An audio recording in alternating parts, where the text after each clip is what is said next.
Welcome to Patent Effect Podcast. So we are in the third season, and this episode will be in English, as you noticed that, because I have a very, very distinguished guest from United States, Charles Brumling. So I will introduce him and invite him to the stage to have a conversation with him. And we will talk about why the freedom to operate is important for the startups. So startups ecosystem are increasing in both in Turkish ecosystem, European ecosystem, the United States ecosystem as well, of course, obviously.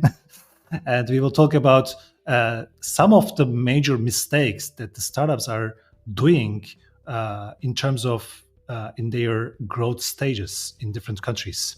But of course, we will talk about in detail in different aspects of the freedom to operate analysis, freedom to operate perspective, which is very important for the deep tech startups, especially who are trying to go forward in different markets in different territories.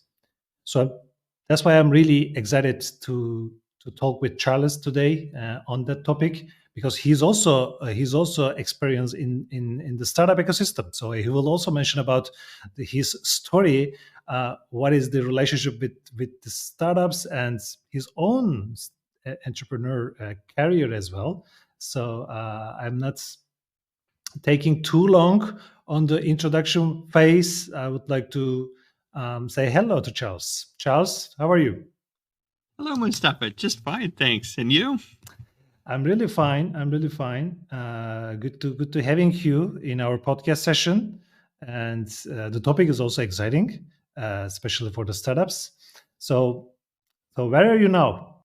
Back in New Jersey. Just coming back from Prague. I'm a U.S. and European citizen, and always exciting to come back to Europe. And now I'm just outside of New York City. Super. So which state that you visited in Europe? Were you close to Berlin? Yes, in the Czech Republic or Czechia. But you didn't come to Berlin to visit me. I know, even though you invited me and others invited me, but next time I will have to. Maybe next time, but the weather is not, going well with us. It's about -10 in Berlin. I think that in Prague, when you visited, the degree was also in the minus, right? Yes. It's amazing. So, Charles, thank you so much for joining our podcast session to talk about freedom to operate for the startups. But we know each other for a while, and I noticed that, but I didn't know that before. You told me that you are also angel investor and a part of New Jersey Angels. But of course, you are an expert, an IP expert, patent expert, and U.S. patent attorney, and you started on your IP law company, NanoBiz. But aligning with the topic of today, so you are acting as an angel investor in New Jersey Angels, and also you work with many of startups for decades. So this is the exciting part, and the much more exciting part is you created your own startup and exited. You sold your own startup. But I'm really curious about that story. How did you start on this startup journey? And I think this makes this podcast more interesting also, is that both you and I have been on both sides. We're both on the entrepreneurial side and the services side. And it's really important because when a startup deals with service providers who are all trying to make some money off of their limited burn rate, we have to pick and choose. And so as an angel investor, I've seen, of course, many business plans and pitch decks and presentations, and coached many startups, and we see the same mistakes over and over again. And that's part of the interest, right? If we can learn from other people's mistakes, we all will still make mistakes, but we can make less and less critical ones. And I think your podcasts help in the efficiency of a startup. We only have a chance to do so many startups. When we do a startup, it's investment also. We're investing our piece of our active life in that startup, hoping that that's the winner, just like an investor with money, an angel investor with money. In my own case, my father had invented molecular models, which most chemists have used in organic chemistry through Prentice Hall. And so I created a startup to help support those, to help Prentice Hall publisher, now Pearson Communication, to help provide molecular models for university laboratories, to help with the production. And and so I had to learn the hard way, all the parts of wearing all the different hats in a startup, and then to find a buyer and exit that. Um, and so that I could focus on the current business. One of the things, the recurring themes in this podcast will be the focus. Startups always have the struggle every day to retain focus, and if you're shifting direction somewhat, and we'll talk about some of the reasons to shift direction, then to refocus on the next step. Uh, and and so that's one of the difficulties. You can only really work on one or two things at once. But I think it'll be exciting, right? And of course, you've seen the same thing in on working on both sides, and we can compare stories on that. Exactly, exactly. But besides your startup journey, you are also as a technical guy. So you completed your PhD, chemistry PhD in Texas University, and then you said you saw that it's not enough, and then you continue with the postdoc in the Colorado State University. What an admiring journey, Charles. How did you do that? Well, so my father was a serial entrepreneur. He had over 40 U.S. patents uh, on his own, not through companies. And so that's how I grew up, with a lab in the basement and machine shop and glass blowing and electronics bench and trying out new things. And for example, we were working on a salt substitute for one of the big food companies where my father was, and he would give me some chemicals to taste. Oh, does this taste salty?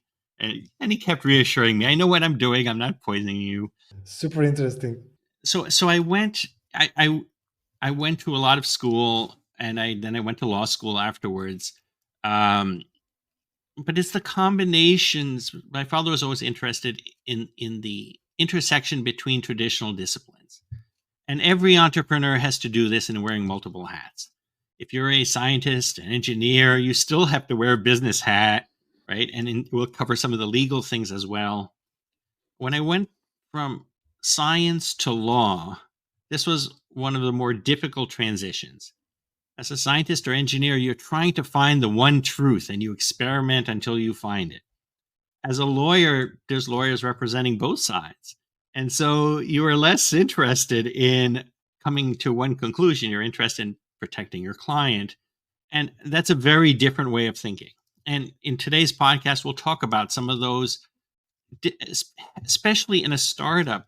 In a large multinational corporation or MNC, you have different departments, and each one can focus on their part. The legal department can focus on risk reduction for the company. The R&D department can focus on creating new ideas that have some applicability to the company.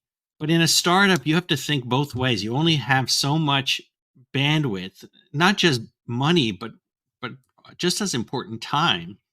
And so we'll cover how to think about both ways, basically a risk benefit analysis, and trying to think out of the box. If we were a scientist, how do we think about, you don't have to know all the legal answers or business answers, but you should at least be aware of them so you can put them into your plan. Exactly. So you said the important keywords, the plan, the commercialization plan of a startup. So the most exciting one, to see the tractions, to be in the market, to sell their products, even it is a software or component, the hardware, it doesn't matter. The startups have to sell their product to be successful in the market. But of course, most of the time, the startups are looking for holding a patent to protect their own products. but they are mostly missing out the infringement risk of the other patent holders in the target market, which they launch their product. So I have lots of stories that they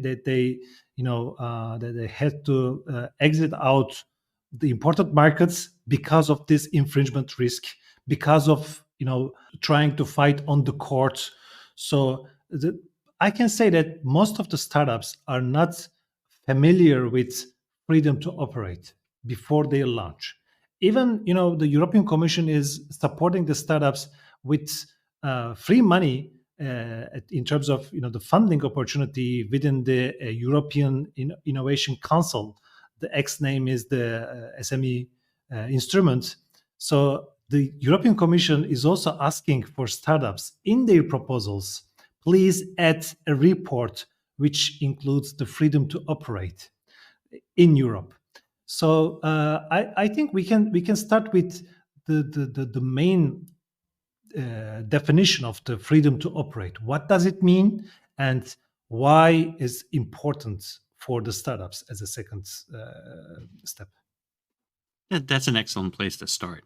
And we'll look at both sides, the risk and also building valuation and why it's important for a company. So I think it's great that the the push for startups is now going beyond just file some patents on your invention and to include this extremely important part.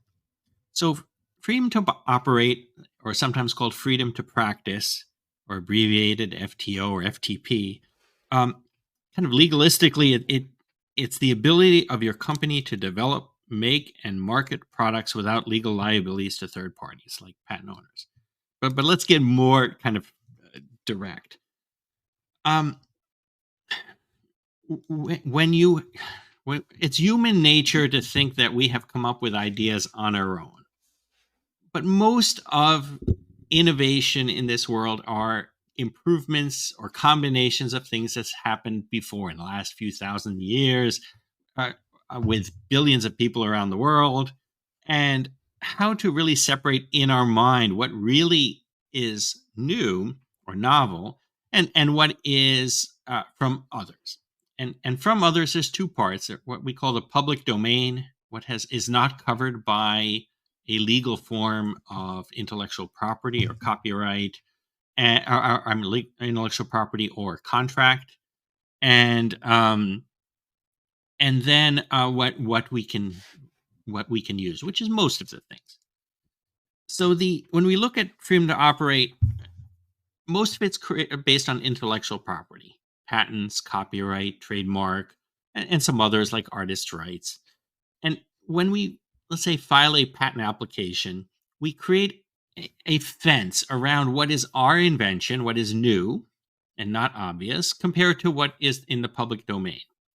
And we have to, when we come up with this, when we have a startup, and we have to look at what we are selling and see how that compares to what's inside the fence of a valid patent. And we'll go into those.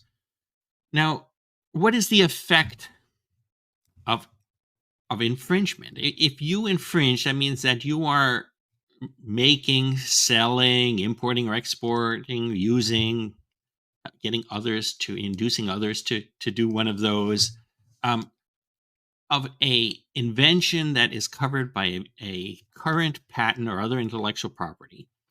And if you do that, the other company can come after you and basically shut you down. And a startup can't afford that. And so how do we avoid that? Right? But on the other hand, you can do the same to others. Now, a startup doesn't have the money to go to the courts and really enforce that for patents, maybe for some, for copyright or trademark. In Go that in ahead. that point in that point, you said that the startup who infringed a kind of patent, they need to shut down in the court, the result of the court decision. But you said that the startups cannot afford the court costs, right? Cost of the courts, if they want to fight Yes. in the infringement case. So this is the not exciting, but this is the important part that startups cannot afford. that's one of the critical differences in this podcast compared to the standard freedom to operate presentation you may hear from large law firms or large companies. But how to deal with it? There's two ways to deal with it. One is you have to look in the future. That goes back to the plan that you described. In building valuation for your startup, you're not focused on what you are going to do. You're focusing on what your customers are going to do, what your exit partner or go-to-market partners are going to do. So there's a huge lever. A big company or bigger company that would acquire your startup needs intellectual property in order to enforce their competitive barrier against their competitors. And that's the value that you're building. The current value, it's sort of an artificial value. Oh, you tell investors, I have a few patents, and so you should pay me this many million euro, investment. But it's not real because it takes €1 million, for example, to enforce a patent, and you don't have that in your burn rate, and you don't have that focus of time away from building your company to get involved in the courts. Other types of intellectual property, a trademark, for example, is much easier to enforce. And those are some of the easy ways in the early stages of a startup to protect your brand. But patents, the focus of your technology will not be. And we'll go in depth on that. This is all of the enforcement issue, by the way. Of course, we will talk this concept. So yeah, but what about the other factors that can help the startups to understand freedom to operate in a simple way? So they maybe they are holding some of the patents as a fence or wall to protect from the competitors, but that, what will be happen when they decide to launch a product, commercialize a product in a particular territory, country? So what are the other factors they need to think about? Perfect. So let's work backwards in time in your plan. So at the end, you would like to launch your version 1 of your product, and you will offer it for sale in a particular country or countries. And if it is infringing one of your competitors' patents, for example, they will then try to stop you from doing that. You will have had spent lots of money, much of your budget in sales and marketing and manufacturing. And then if you're stopped at that point, you're pretty much out of business, because you would have to then try to bring back your product, change it, and try to get around that. Or you would have to pay some large license fee. If in Europe, typically you have a mandatory license, but it could make your product competitive, uncompetitive from a price perspective. And so how to avoid that nasty surprise? So you work your way back, and you plan for that. And when you look at a podcast from a large company perspective, you have what's called a freedom to operate opinion. That's a very expensive legal document that goes over how your product is different from the patents that are available. A startup can't afford to do that until the end. But in the meantime, you need to start planning before you invest your money in the sales and marketing and production. So you need to do some informal reviews of what intellectual property is near your invention, how to design around it, or how to partner, who to partner with to overcome those problems. And there's all of these things are plus and minus. If you listen to a law podcast, you only see the minuses, the risks. But there are opportunities. As you're looking for what you're infringing, you're finding potential customers, potential competitors, potential go-to-market partners. A startup, one of the ways to build a startup is through leveraging off of others. You don't have to do everything yourself. And so some may be willing and some may not, but that's part of your journey. That's a good point that you indicated that because you are coming from this business, also you are acting as an angel. So the startups has have a leverage in different markets in terms of especially in the beginning of go-to-market strategy. Of course, it is so risky if they infringe some of the others' patents. But of course, it is important that before going to this market, they can notice, they can discover this patent owner, and then they can go to them, knock the door, and then they can maybe the license this patent to use in that their product as a one of the component. And it is also it's all about managing your costs. So for example, if you don't know, if you are not aware of this patent, of course you have to be shut down in that market, or you have to go back. Or if you know before launching your product, there's a chance to have a partnership instead of going back, right? So every patents are that you need to be aware in your product is not a negative aspect. Sometimes it can be a positive aspects in terms of the chance of creating a new collaborations. What do you think about it? That's right. Now, in collaborations, you have your own issues. Whether you have a joint development agreement or collaboration, you have to always watch for contamination. Um, Startups often get too focused on certain legal issues. Oh, if we talk to you, you have to sign an NDA, even if you're an angel. How is someone supposed to invest in you if they don't know anything about you, right? And so you'll have these problems. But on the other hand, you have to be very careful about contamination. If you take in confidential information from a partner, and then put that into a patent application, you may run into these types of freedom to operate issues. It's not formally called freedom to operate, but it has the same effect.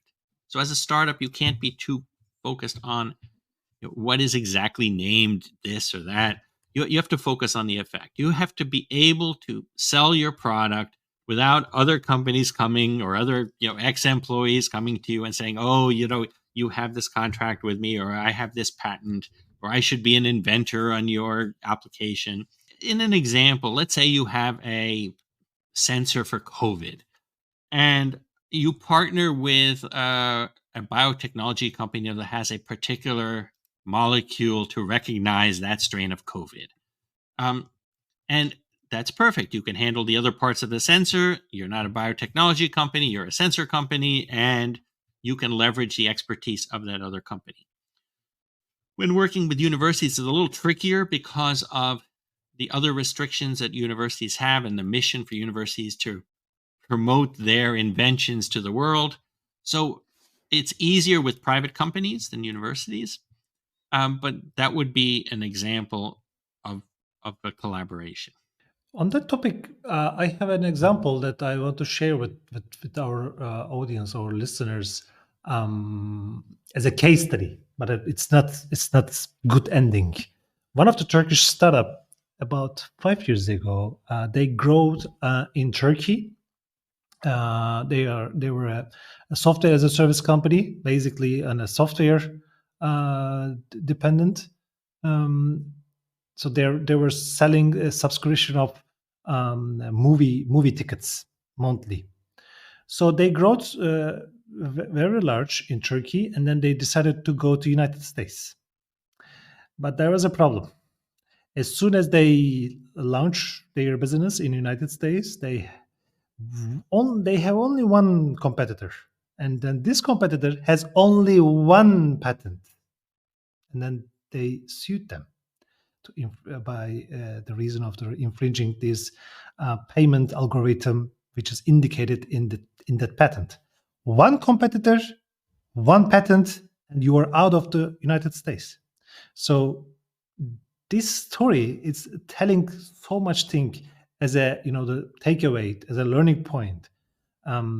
Especially big markets like United States, you need to be much more careful about infringing the others' patents, because startups can also have sue the other startups. So it doesn't need to be a corporate or the other big companies, giants. So startup can also fight on the court, but the cost of the courts are really, really, really high to be afforded by a startup. That's why they cannot stand in United States. So they had to go back. What do you think about that? So several things come from that. One is freedom to operate is based on the country. So if you have a patent or a copyright, you have to file in individual countries. And most companies will not file intellectual property in every country. If you have a common, uh, if you have, let's say, household goods like Unilever or Reckitt Benckiser, they will file trademarks in pretty much every country. Um, that's not so expensive, but filing patents in every country will be. But the patents typically will be filed in the big countries. Now, software, especially the US has a method of doing business patents. So if you are doing software, the United States will be the main country to pay attention to for patents. The other item is size. Um, you can't get blood from a stone. So many times you won't get sued as a little company while you're just developing something. Sometimes, companies will try to stop your research, but in general, until you're ready to sell something, um, you may not even know that you're about to get sued. Um, but the threat is critical for you as a startup. If you try to offer to sell something or offer to partner with someone and a competitor has a lawyer send a nasty note to your potential customer or partner saying that they believe that you, the startup, are likely infringing their patent. They don't have to prove it yet. Those customers usually will run away. And so you can't afford that. So paying attention ahead of time, and if somebody you're working with has a note like that and they let you know, then you have to deal with it before moving on with that customer or anyone else. That's true. That's true. So maybe I can say that in general aspect that you all shared with us until now, our audience understood that the freedom to operate is important for the startups. But the question is, from a startup perspective, when when do I need to care about thinking of not infringing others? Is it at the beginning of my early stage prototyping, or just before the launching the product, or at the middle of my journey? So what can we say that in the timeline of this product development and commercialization journey of a startup? Is there any milestones or the important time blocks that startups need to think about freedom to operate? So the short answer is always. But we view always, but we view a startup as a three-legged stool. You have your business, you have your technology, and you have your legal issues, and you have to deal with them all.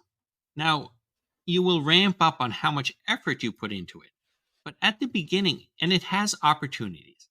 So as you need to search all of these at the same time.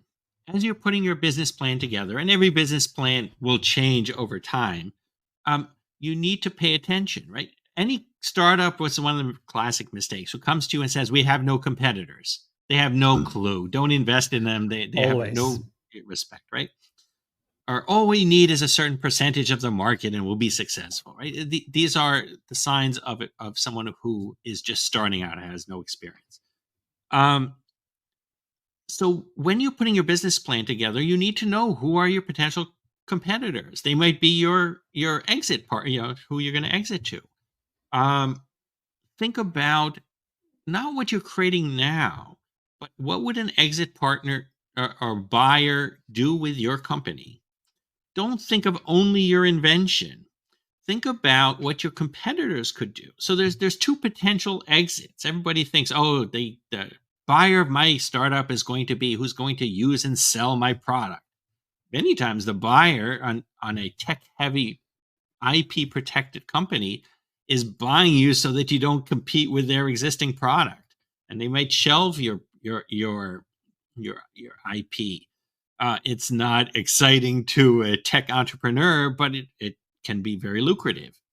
Sometimes, if you sue a company for infringing your intellectual property, it's cheaper for them to buy your company than to pay the lawyers and the potential exit. So you need to think in a broader perspective.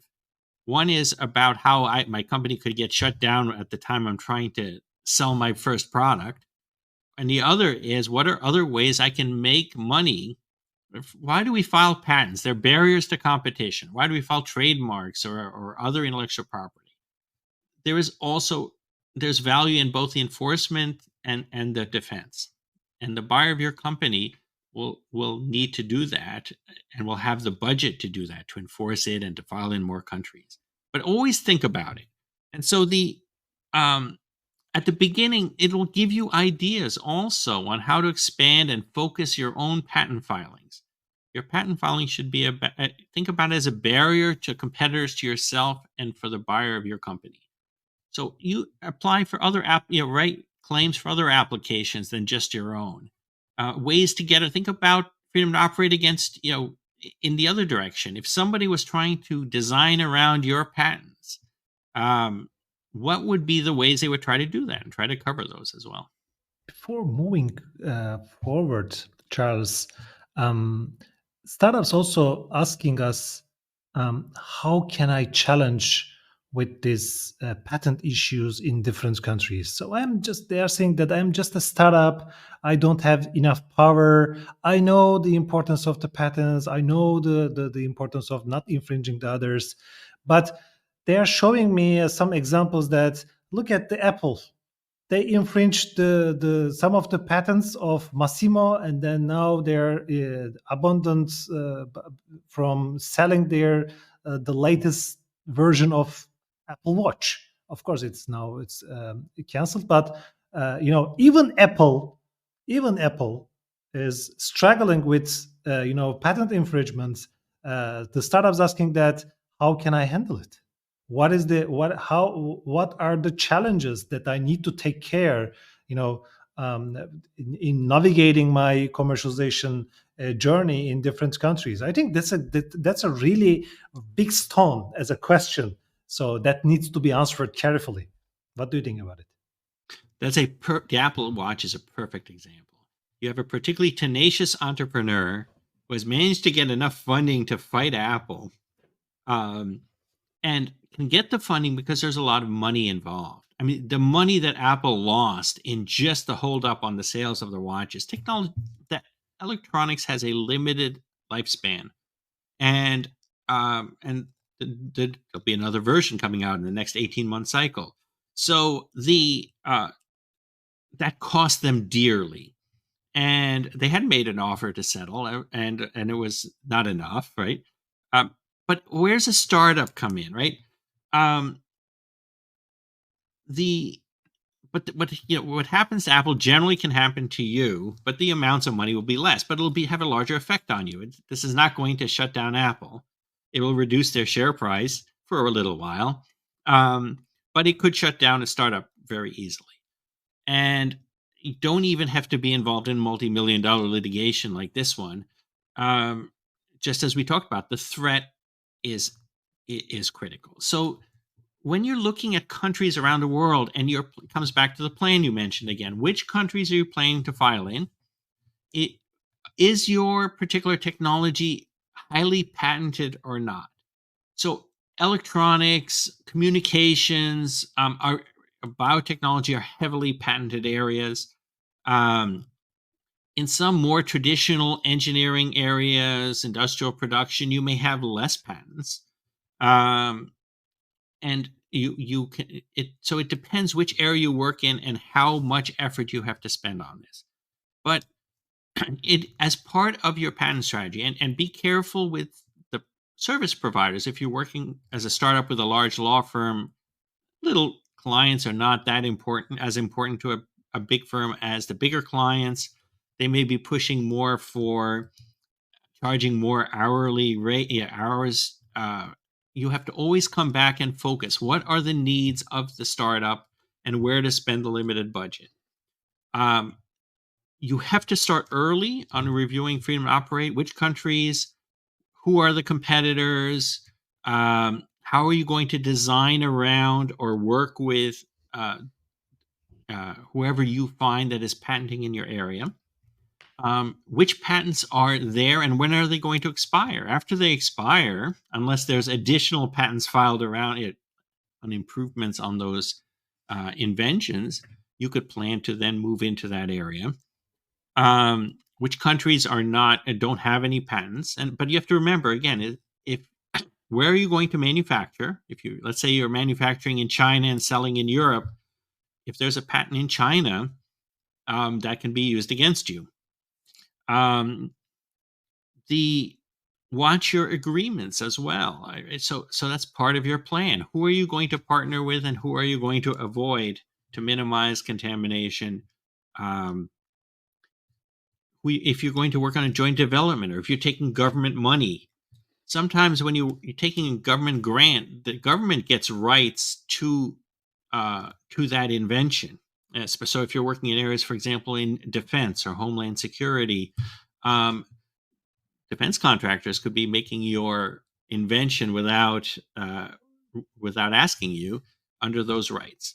So which rights can you keep for yourself? And the other part is focusing. What are the choke points in your particular industry, and are you patenting around those choke points? And then do you have rights outside of those choke points so that you and your customers can practice that invention?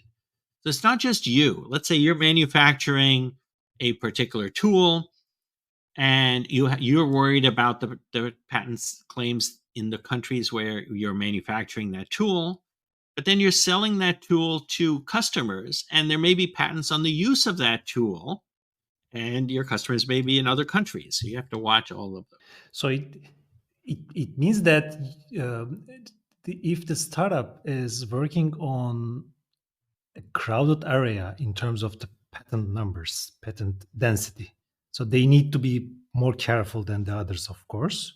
But if I'm a startup that I discovered one or some patents that I am infringing. So should I take care of which country they are producing it, and which country they are storing it, in which country they are selling it? So sometimes the startups can be confused about which points legally are important to discover, to realize. You mentioned that if it is produced in China but selling in the United States, so what does it mean for the startup if they have the patent, if they discovered the patent? So how they can navigate on the patent document and also in the market to realize what is the effect of this patent in different territories? So let's look at that in both directions. So from creating your startup, you mentioned an important thing in the crowded space. If you're going to invest part of your life into that startup, and you have a space that's not crowded, that will reduce the budget that you have to plan for intellectual property and freedom to operate. If you have an area that's in a crowded space, you have to focus your business plan on a very narrow area, hopefully a choke point, where you can create the largest leverage of your value of your company, so that a buyer, an MNC, will pay lots of money for you. And you can focus on that particular area, and hopefully the buyer can worry about all the other parts, like the biotech example. The other part is you have to watch for every time you're going to want to sell, the buyer will want a indemnification from you that you are not knowingly infringing any valid patent or other intellectual property of others. You cannot know for certain, because you can only spend so much in looking around. And the problem is, as a startup, your indemnification has no value to an MNC. If you cost them 100 million euros, what are they going to get from you? A few thousand, right? So this is another barrier for working with MNCs. If you're in a crowded space, then they have to do their own freedom to operate at their expense, and they still will be worried about that risk. so the now on the other side, on the starting from the end, an investor, when you go for money, asking for money from an angel or venture capital investor, they want to know what you're going to use your money for. So you have to show the budget for freedom to operate along with the other things you'll be doing based on how crowded your space is. And you'll have to give them some. Many investors are not so savvy on freedom to operate, but if you show them that you're paying attention, just like the European Union example that you gave, that will distinguish you from the other companies who are trying to raise money from the same investors. So it'll show that you're more savvy and that you're reducing their risk. Investors, corporate partners, they all want to reduce their risk. That's why you have a startup, because the further along you are, the more you reduce their risk and the higher your valuation. This is part of that equation. Exactly. The investors are especially investing on the deep tech startups. They're looking for to get the real answer from the startups. Are we swimming in a safe zone? Are we swimming in a blue ocean in terms of the patent infringement? So, of course, it is important to hold important patents for a startup in view of the venture capital. Also, the venture capital is caring about if you don't have a patent. Yeah, of course, you don't need to infringe anybody in the different markets. So I am putting my money on your company. So I don't want to struggle with infringement case in the court. That's a perfect example, right? So if you are out in the ocean, you never know. There could be the unusual shark that comes by and takes a bite out of you. But if you're not even looking, sooner or later, you will get eaten by something. But I'm thinking that it's when I realize the topics that we discuss, the main point in the point of startups is having a general knowledge, general awareness of the IP issues, right? So if you don't know how to find the patents in the database, how can you know which patents are available in the market and which possible patents that you are infringing? So I think that it is also all starting with the general awareness of IP awareness of startups, right? So having the capacity of playing with the patent databases, the reading the bibliographic information of the patents. Of course, you don't need to an expert. There are experts like us or others. So, but I believe that every startups can are able to read the patent documents, need to have a capacity of searching the patents, finding the right patents roughly. Do you agree with me? Yes. Now, you're a fairly unusual service provider because you've been on the other side. Um, the trouble is, many times a service provider does not know your business, and you don't know all the search details and knowledge management details of the intellectual property service provider as a startup. So the question is, where do you start? So some practical things. We start with what's called a concept table. Think about what your invention is inside the fence we described, and then think about your competitors. In your plan, and it can be your pitch deck, for example, or your pitch deck will summarize it. Who are your competitors? That's part of your concept table. You're going to watch what your competitors are doing, not in great detail because you don't want the tail of your competitors to wag the dog of your company, of your startup, but just generally. What are the important concepts that drive your invention, both the innovative ones and the other parts that are known in the public domain? So you can track those. The patent offices around the world are very good in categorizing technology by what they call classes, patent classes and subclasses.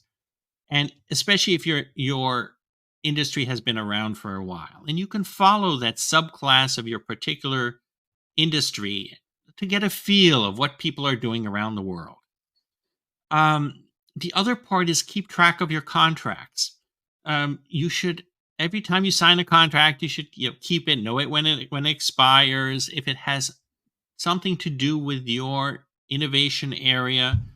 Avoid what's called contamination, taking in information from others. Every time you partner or you get a grant, watch for any intellectual property provisions that give rights to others.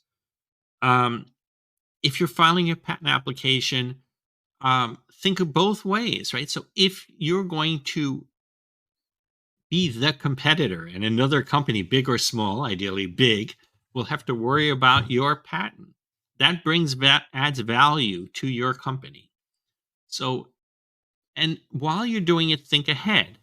Not just now and how we're going to launch our first version 1 product, but how would a partner or a customer use what we're selling, or the intellectual property? Sometimes it's not tied to what you're selling. Sometimes the intellectual property you're creating has an unknown effect in the future on some other industry, and you can build value from that. So these are some of the things to think along the way, and some of the ways on which to do that.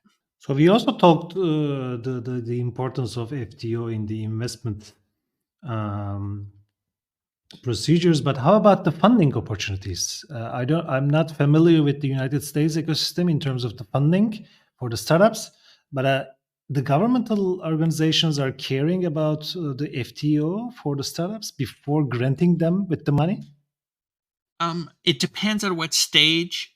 Um, Sometimes a later stage, like a Food and Drug Administration (FDA) or NIH, even more, National Institute of Health grant. If you have a phase 2 or 3, they may pay more attention to it. Early stage, usually not. It's like with companies with stage gate. The further along you get, the more attention they pay to this. But we have some government grants. CRADA would be an example where the government gets rights uh, in the work that's being funded by the government. So you have to watch for that effect. Um, but I think the European Union is further along in this particular program you described. Besides your comment for my question, you said that NIH. So it brings me 10 years ago. I was in the Washington D.C. in NIH in the technology transfer offices to do my practical training for 2 months. So I remember my memories at NIH by reviewing the invention disclosures, and I see so many molecules which are transformed into a product, by licensing, by patent licensing. So, what the memories! Thank you for reminding me that moments. And that's a great experience, right? And that's one of my advice to startups. When you're looking for service providers, look for someone with actual experience on the grant side, on the innovator or startup side. But when you're looking at a service provider who has gone straight from school to a law firm or search firm, um, they will not give you as much input into the practical side um, often, and so you have to do more work on your side to help guide them on what is critically important for funding and survival and partnering. That's true. That's true. So they need to care about this expertise, of course. It's important because the ecosystem of the startups, their lifestyle, their targets, their purpose, their business strategies are completely different than the corporates. So the strategies for the corporates cannot work for the startups. So the patent lawyers, IP lawyers, they need to care about, they need to understand their missions, their purposes, and of course needs and obstacles. So it's really, really important. So it's not similar with working with the corporates. The other part is lawyers get paid a very different way from anyone else, like consultants like yourself and myself. We are paid on results, they are paid on hours. As a startup, you have to define upfront what work you want done and how much it will cost. Otherwise, it's an open wallet, and you can't afford that. And so, like you said, it's time and money. I mean, as a startup, a return on investment is based on time, and if you can't, you have to spend some money. You can't do this type of work without any money, but you have to be judicial about how you spend it and how fast. And a lot of this you can do yourself, as we described. You can search the patent office, the European Patent Office, or the USPTO.gov, or Copyright Office, or Trademark Office, and you can start on your own. But don't do simple. You can start with simple keyword searches on Google, but don't rely on that. Yes, you look at what people are selling around the world, right? So one is to look at the intellectual property. The other look is to look at the products. Many pitch decks do not properly look at who are the competitors, both on the intellectual property side and on the product side. Who would be your potential customer, right? What are the products that you're selling against? Even though they're not exactly the same product, but they may solve the same problem. And um, and that you can start with Google searches, hopefully advanced Google search rather than just the simple.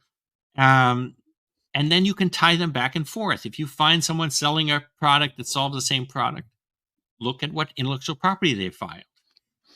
I totally agree because, as you said, that the most of the startups, even their deep tech startups, for their pitch decks, they are not including the critical patents of their competitors. They are just indicating the competitor names, maybe in a chart, and they are just comparing how they're having a better performance than the competitors. But I don't see any slides about, oh, okay, this is my competitor based in China. They have two patents granted in Europe and granted in United States. So in that part, we are different and we are not infringing their patents. So another competitor has no patents, but the third competitor is based in Germany. They have a U.S. patent pending, EP granted.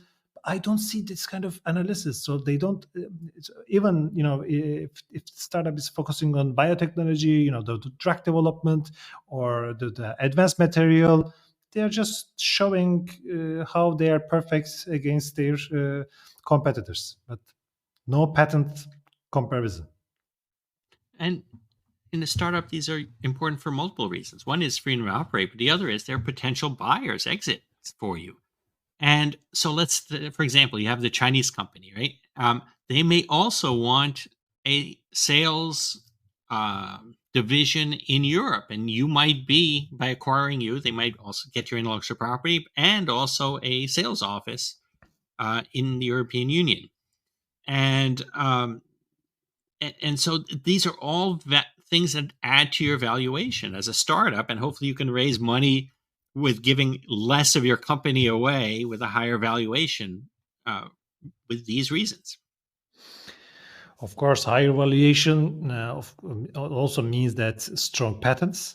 If you have a strong patents in your portfolio, it means that you have a higher valuation, so you will give a less amount of equity to the investor. I totally agree. So it is almost 55 minutes, Charles. Maybe before closing, we can talk about some advice to the startups, because I would like to conclude this conversation with some takeaways, some advice, tangible advice. Although we are talking about intangible assets, but tangible advice can be beneficial for the startups. Even they are developing their technology in an early stage, or even if they are about to launch a product in different territories. What should we give advices in terms of freedom to operate? All right. So I think have a plan, as you started this podcast with. In that plan, look at the different parts. In the short term, are you focusing on the right lower risk, less crowded space? Every time, like we do in consulting, if your project is too complicated, keep breaking it down into smaller parts until it is manageable. So the next part is the beginning part was what you just described, right? Oh, your valuation is based on patents, But what is the next step? You can build your valuation even further by paying attention to freedom to operate. And while you're doing that, look at what you use that in conjunction to finding your competitors, your potential exit partners, your potential go to market partners. Way before you start producing your first product, think about the effect of intellectual property and freedom to operate on that product. Is it the right product? Do you have to partner for that product? Do you have to design around? Should you patent something to help protect not just offensively what you are going to, what product you're going to put into the market, but also how others would design around because of freedom to operate by you against them around your product, and do you have patent coverage on that? And then think about your exit. How would a larger buyer of your portfolio and your product deal with freedom to operate when there's a bigger target with deep pockets? Yeah, 100% agree, Charles. I'm super excited to hear that advices, but of course, starting from the beginning of telling the importance of freedom to operate for the startups, using the strategical tool, the using of the freedom to operate as a strategic tool, of course, and using FTO in the investment and funding opportunities as well. And also, we talk about the average IP knowledge that the startups need to gain before their or during their commercialization activities or their investment processes. So it was super nice to hear your comments and insights on that topic, Charles. Maybe I can ask if you have any final remarks before closing this podcast episode, because we are almost 1 hour. Thank you, Mustafa. It's great to speak with you again. And this is not so difficult. If you are paying attention to it, there's experts like yourself that can help startups in this space. But start searching and think about beyond just simple keywords about patent classes and about competitors' names so that you can track them. It doesn't take so much time. And a lot of this you can start doing yourself. Don't just rely on others. But it's important to ask the experienced, experts, IP experts, to get advice. Just ask a simple question. So we are not a monster. So we can help you. Well, that's critical, right? In every startups can't know everything, right? None of us can know everything. And you need to find people like yourself, right, that can are willing to offer you small amounts of expertise. So you can't you if you try as a startup to do everything yourself, you will fail. But if you rely on big firms to do everything for you, you will also fail. You have to be the initiator, but you need little inputs of expertise from your advisory board, from experts, and a little bit will get you going a long way, and the rest you can leverage yourself. Exactly. And sometimes asking small questions, quick questions, can be also, the life saving. So don't be hesitated to ask any questions. So I am voluntarily giving so many mentoring sessions to the startups. So it is my passion to help the startups in the most of the topics of IP management. All right, Charles, thank you so much for this great interview, great conversation in our Patent Effect podcast. I hope we will continue to record some of the other topics together, maybe targeting startups, maybe targeting corporates, or maybe targeting the universities. Thank you again for your valuable input, Charles. I look forward to it. Thank you, Mustafa. Thank you so much. So I can make the conclusion of our episodes. So dear my IP lovers, so we completed our episode today with Charles Brumling from Nanobiz from United States. We simply talked and discussed the importance of freedom to operate, especially for the startups in their development stage or in their commercialization stage, whatever they are focusing on, or whatever they are working in different stages. So as you remember that you can listen the other episodes, other English episodes of Patent Effect Podcast in Spotify, Google Podcast, and Apple Podcast. So you can simply search English and Turkish episodes that we already publish in our channels. Also, you can follow us on YouTube channel. You can simply search Patent Effect on YouTube to get some other related IP information for our audiences. So thank you so much and see you next time in our next episodes. Bye bye.